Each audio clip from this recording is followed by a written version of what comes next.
We Have Concerns is made possible entirely through donations from listeners like you. A little can go a long way. Visit patreon.com/wehaveconcerns to lend your support.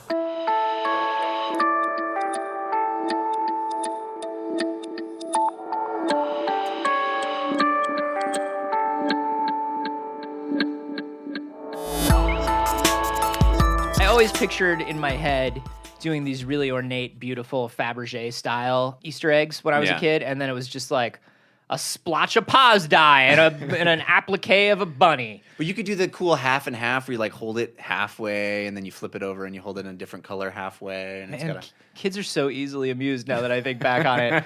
Kids are so stupid. This is We Have Concerns. Hi, Jeff Canada. Hi, Anthony Carboni. Let's talk about addiction. Oh. Let's get real. Okay. I saw a story on the HuffPo, the old HuffPo. Mm-hmm. That's what the kids abbreviate it with. Yeah. Cool skater kids who hang out outside the 7-Eleven asking you to buy them alcohol. Why won't they hang out with me? Because you look like a narc. But I got the... And you're kind of a narc. I got the Nike shoes that they wear. Yeah, but they asked you to buy them alcohol, and you went inside and told the clerk, hey, these kids outside asked me to buy them alcohol. Was that... Yeah, I wanted him to be aware. I didn't know if it was legal or not. I felt like it was probably not legal. Is this an arrangement that you and the children have? Are they delivering this alcohol to their parents who are legally of age to drink it? Because that's what they say, but I don't know if I can trust them. I'm just unsure. Yeah, I don't know why cool kids don't like you. We tend to think of addiction as a genetic thing. It's a disease. As a mental thing. Right. Some people are just born addicts because of their brain chemistry or their body chemistry or whatever. And if there's a history of addiction in your family, I think you're much more likely to be an addict, right? Yeah, absolutely. But here's some things. We've done some pretty nuts experiments about how addictive drugs are. One of the most famous experiments that we've all heard of is a mouse put in a cage. Yeah. 2 bottles of water. 1 bottle of water is laced with a cocaine or a heroin, and the other bottle of water is perfectly normal. Right. And the mouse repeatedly, continuously only goes to the heroin bottle. Cocaine water. Yeah. Heroin water. Cocaine water, yeah. Right. Because, smart mouse. Right. And so we did these experiments. There was even a commercial based on it in the 70s and 80s. There was a whole ad campaign about look what it does to this mouse. Look how it's going to destroy you. Yeah. Look at all, and we kind of Tony Montana mouse. Yeah. Say hello to my even littler friend. He's very small. I am a mouse. My little friend is a pill bug. This shit is adorable, is it not? Say hello to him. Say hello to him. Look at him wave to you with his tiny little hand. Oh, you should see his tiny friend. Look at him wave his little proboscis. You like that? Sometimes he rides me to Beetle school. You like that? Is that adorable? Yeah, you love it. Have cocaine. Have some cocaine, though. First cute meme is free. Pushing adorable memes. Pushing the memes on these kids. It's just this mouse and this pill bug together. Oh, you want us to play with a ball? We'll play with a ball. Like that? I got a kitten who's giving a monkey a bath. You want to see that? Yeah, you do. You love it. Yeah, you do. Let me take you in the back room. We got some crazy shit. We got this lady. She stomps on grapes. She falls over, man. First is money, then is power, then is animated GIFs. Then is cheeseburger. You want cheeseburger? I has it. After this experiment was run, there was another experiment run in 1970 by this professor of psychology, Bruce Alexander, who walked up to the cage basically and said, "Oh, so that's that mouse that keeps drinking drug mouse. That's a drug mouse that keeps drinking drug water, right? What else is in the cage?" And everybody goes, "What do you?" Regular water. He could be drinking that. So the mouse. Yeah. 2 bottles of water. Yeah, drug water and regular water. Guess one he chose. And then just a cage. Yeah. That's where mices live. So you've literally trapped a mouse in a cage with nothing else to do except drugs. See, when you put it like that, I sound like a monster. So that's the problem, right? He walked over and he saw just a very simple reason why they were getting the results they were getting. Of course, if you lock me in a room, an empty room, yeah, for literally my entire life with nothing to do except a pile of cocaine gets delivered every morning. What am I going to do? Oh man, Anthony went to drug prison. Oh really? Is that a prison for drug dealers? No, it's where they put you in prison and deliver drugs to you every day. When I get out of here, you know what I'm going to do? I'll tell you what I'm going to do. I'm going to try wearing more hats. I've always thought I should wear more hats. I think I have a face for a hat. Don't you think I have a face for a hat? I am alone. I am still alone. I am talking to no one. But I do think a hat, right? Like a nice hat. And you know what else I'm going to do? I'm going to barbecue more. I have that grill. I never use that grill. Just pacing a white room back and forth. All the inmates that get out of this prison are much more productive when they get out for a very short period of time. For a 15-minute period of time, unless they punch somebody in the face immediately after getting... So, Bruce Alexander builds Rat Park. Rat Park. Now, we've heard about something like this before. We heard about Rat City. We heard about the Rat City. That ended not well. Well, but here's the thing about Rat City. Rat City was a place where everything the rats could ever want was provided for them in a central location. Right. They need not, want not. Yeah, so they all just sat and waited for food all day. Right. What Rat Park was it was just sort of a cage where the rats have toys, and then they have food. Yeah. They have the company of a couple other rats with a controlled population. Mm-hmm. And then they have regular water and they have drug water. Uh-huh. What do you think happened? They still drank the drug water? They did not drink the drug water. What? There was like a mouse or two who would use the mouse you wouldn't want your pet mouse hanging out. There was a with. mouse that would like hang out outside the 7-Eleven asking you to buy like drug water for it. Yeah, it was a pretty cool mouse, Yeah. but ultimately not the kind of mouse you want to hang out with. But most of the mice would use the cocaine water and go right back to mouse life and be like, "Yo, dude, just so you know, I was playing with Ball earlier. Oh, Ball's so fun. Ball is the best." Yeah. And I got real thirsty, and I drank that water out of the far Oh, the bottle, far one?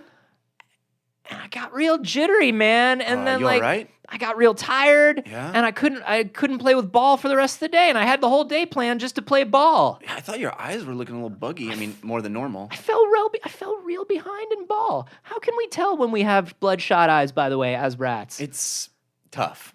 Yeah. But, you know, but overall, I feel like I maybe did. yeah. Anyway, So you're going to I'm stick just with saying- regular water? Yeah, I was just gonna tell you, if you have a full day of Ball planned, Yeah, I love Ball. like maybe don't take that water. Take the other water. I think that's smart. That's good. That's a good input, man. I appreciate that. I like that all mice are basically people in their 30s. Mice are basically like, oh yeah, man, like I would love to do some X this weekend. Like I would love to I would sure. love to do some Molly If I this had weekend. time. But I have got to meet with my accountant. If I could block out, like, I'm going to need like 24 hours to sleep. If I could really block that out, I would love to do it. I would super love to do some Man, Molly if I was with you guys 25 this again, weekend. I'd be all over that. I mean, seriously, but I've just got like the lawn isn't mowed and the neighbors give me this look and like, I've been jogging and I want to keep on that practice. All healthy mice are just 30-something boring humans. So you're saying that basically these mice got an after-school program.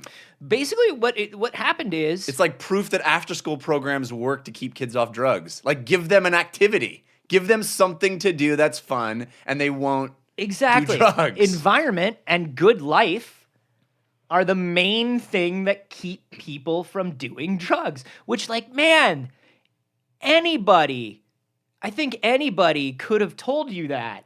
If they were Right. like, if they had actually known anybody that had done drugs, if they had like looked around and been like, well, who are the people I know that are just doing drugs all the time? They're bored, they're kids, They have infinite free time, no supervision, and no activities to occupy their time. they're miserable, their things are not going well for them. Like They're all this largely stuff. ignored by the people in their lives, including adults. Yeah. Yeah. And I think that's a pretty obvious conclusion, but it's so funny that it gets forgotten about so much.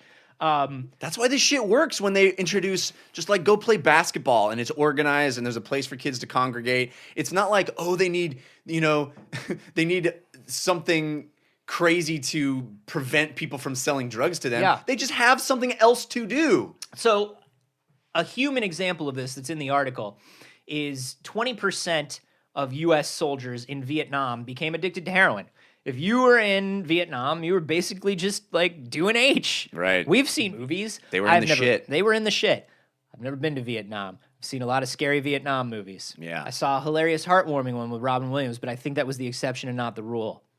Right. Still, though, Still some dark parts. some dark stuff in that one. Yeah. MASH was Korea. Yep. Yeah, nothing good about Vietnam. So, whereas the Korean War, we give our implicit Hilarity. Yeah, oh boy, nothing funnier than the Korean War. So these soldiers get back to America. 95% of them just stopped doing heroin. Right. Just stopped. Yeah. No rehab. Yeah. No internal conflict. No harsh times. 95% just came back and they were like, oh boy, life isn't shitty anymore. I Right. guess I'll stop doing one of the most addictive substances known to man. Well, also, when someone goes in and gets an intense surgery or something, they give them morphine. There is medically prescribed, basically heroin that no one is concerned that they're going to go out and start craving it. I mean, that does happen sometimes, but there's a lot of data that says that drugs aren't as inherently addictive as we have been led to believe. Yeah. Now, some people, yes. Right. Some people, genetically, mentally, whatever, are Right. either Have an just, addictive- they're wired that way. Yes. I would guess that that's probably, a mix of environment and that sort of person is the reason the other 5% of those soldiers didn't get off. Right. I would guess. Right. But to your point, he did a second rat experiment where he straight up put them in the cage with the drug I water. think this guy might be addicted to rat experiments. Whoa! I'm just saying. It's like, okay, Professor Alexander, we get it. You've proved your point. I have a proposal for a new rat experiment. Now we understand. Is this a rat experiment about addiction? Well, it's peripherally about addiction. It's the rats this time. There's a park, and then there's a parking lot, and there's a little rat 7-Eleven. Go on. What I've been unable to identify is why the one rat always wants to go and hang out in front of the little rat 7-Eleven. So if we build the structure and we stock it with little... You know that rat is hanging outside the rat 7-Eleven to score dope. You know that. Well, the dope is readily available to him in the second water supply. And so I don't understand why he needs to go over to the rat 7-Eleven and just hang out there. Dr. Alexander, your experiment is denied. You need help. But this boy, I mean rat, he's in front of the 7-Eleven and he doesn't come home for dinner. I mean, back to the park for dinner. And it makes me feel the feeling. Professor Alexander. Yes. Number one, you're addicted to rat experiments and you need help. How dare you? Number two, everything okay at home? Is every one of these experiments about Toby? Because you've proven your point. Toby's a troubled boy. Are you trying to prove your point to Toby? Because maybe what Toby needs is not another experiment. Maybe he needs his father at home. Toby, I'm coming! Cut to 7-Eleven where Toby is trying to convince Jeff Kanata to buy alcohol for him. No, man, I'll just go in and ask the guy. Don't ask the guy. It's like you don't get what's going on here, man.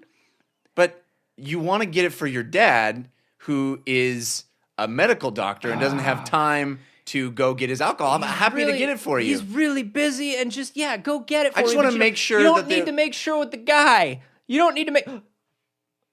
Dad? Hey, Toby, I'm so glad I found you. Dad. Oh, hey, I was just about to buy some alcohol for you, sir. Oh, what? Toby. Dad, are you here? Yeah, Are you here for me? I'm here for you, boy. Are you gonna buy me some Zima? Zima? Get out of my face, you fucking waste of space. Jeff- Zima? Yeah, Zima. It's simply different. Thank you. He's Jeff. Will you be my dad now? Sure, Toby. You sound just like my dad anyway. Well, I never knew that we'd be in the same place at the same time. But no, he did. He took these rats, he put them in the initial bad cage, gave them 60 days of just drug water, put them back into Rat Park, and they went through some physical withdrawal, but didn't go back to the drug water. Crazy. Addiction, man. What's it about? And not to get political on you, but this all goes back to the point of we are just fucking dumb about how we handle drug policy in this country and treating it like it's a crime and not something much more complicated, and investing our resources in things that would actually work and actually make sense and aren't prosecutorial. It's Yeah, stupid. well, that's why the things that tend to work, and this article touches on this, the things that tend to work, even though as of late they are considered sort of problematic in certain ways, are things like AA, NA, things that give you a human connection, things that force you to do things with other people Right. that aren't drug related, Right. that are specifically not drug related, that are specifically about gratitude in your own life. Yeah. Yeah. Because the cure is actually happiness, which is like the most stupid, muppety fucking conclusion to come to. Yeah. But it really is. And it's so weird that that is the answer for most people. And it's such an obvious answer. And it's so hard for people to achieve. Yeah. So that's why it makes so little sense when it's like, oh, you're unhappy. Let's put you in a place that's even less happy and more miserable and ruin your life even more. Rather than, hey, maybe we should try to rehabilitate the things in your life that led to this. Well, look at, and I mean, if you are a poor person, if you are a person who has kind of a criminal record or has had kind of a bad life, look at the rehab center you get sent to. It's either a prison, or if it's not a prison, it is a public hospital. It is kind of a miserable place to be. The people there are, you know, overworked social workers or people who generally have a disdain for you to begin with. Yeah. Now, if you are a rich person, where do you go? You go to a place that looks like a fancy house on a hill with other people who are rich. Yeah. And a chef cooks for you, and you drink a lot of water and talk about your childhood. Right. And hang out. Yeah. And that works Yeah. more than the public answer works. So I don't know. How do you fix that? It's you know, so many things we're finding out recently are just systemically bad. That's so true, man. Which is the wrong-headed approach. And it's great that science is actually proving that. Yeah. It's showing that, hey, it's not just this ephemeral human thing of bad people are bad people. It's an animal on the animal level that things work or don't work. And it really has more to do with where you put your attention. Yeah, absolutely. Do you want to do some drugs? No. I'm pretty happy. Like some, but not a lot of drugs, but like some drugs. I mean, you want to do some drugs? Hey, buddy, you want to do some drugs though? I don't know. Are you gonna narc on me if I tell you I have drugs? Well, I just want to ask this fella here with the badge. Just want to make sure he's cool with me doing some drugs. Officer friendly. Officer friendly. I want to ask Officer Friendly if it's Hey, okay. ho, boy. We were just wondering if it's cool to do some H. I have no desire to do H. No. God, no. God, no. Don't do that. No, I mean, I'm curious about some things. I mean, Yeah. it's not like I'm completely. Well, you've led a pretty overall clean life, right? In terms of that stuff. Yeah, I mean, I've tried pot a few times, but I'm not anything other than that. I have not. See, when I was young, broke, and unhappy, I did a shit ton of drugs. Yeah. Like a shit ton of drugs. But it's true. Like, and I really felt like I felt like I was going to be doing drugs and getting nowhere for the rest of my life. And then I moved from Florida to New York, where it was a completely different environment. And there were things for me to do. And there were people who were more aligned with the way that I thought. And there was this cool rat park that there you was got a all cool- excited yeah, about. it was a cool rat park. I rented an apartment with 2 bottles of water, 2 faucets. And no, when I moved to New York, Toby, and I found you a little companion. You just live in the little environment I made in a borough of New York. Dad, you've gone off the deep end. Well, just enjoy it. Enjoy it. Live, No! love. All right. I made Dad, you... what happened to you? Why is this apartment down at the bottom of a well? You've gone off the deep end. I'm not one of your experiments. Just enjoy it. I built you a tiny 7-Eleven to stand in front of, Toby. The 7-Eleven is like really tiny though. Yes, well, I have a small budget. They denied my application. Why They don't said you- I'm addicted to this Why shit. don't you get me out of the well, Dad, and I can stand in front of a real size 7-Eleven? Wouldn't that be better for your experiment? Come on, Dad, let me out of the well. Stay in the well, Toby.